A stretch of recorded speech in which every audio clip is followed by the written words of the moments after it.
بسم اللہ الرحمن الرحیم۔ السلام علیکم دوستو۔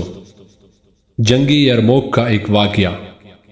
حضرت ابو جہم بن حذیفہ رضی اللہ تعالیٰ عنہ کہتے ہیں کہ میں یرموک کی لڑائی میں اپنے چچا زاد بھائی کی تلاش میں نکلا کہ وہ لڑائی میں شریک تھے، اور ایک مشکیزہ پانی کا میں نے اپنے ساتھ لیا کہ ممکن ہے وہ پیاسا ہو تو میں پانی پلاؤں۔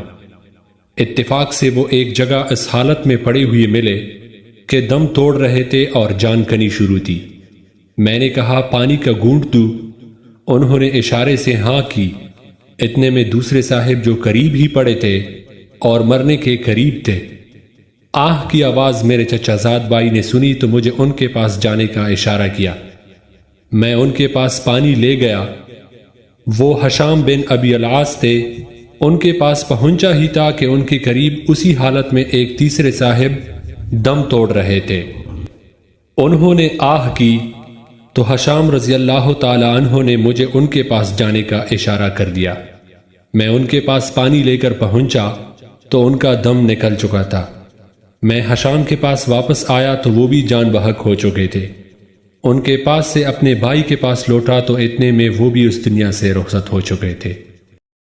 سبحان اللہ۔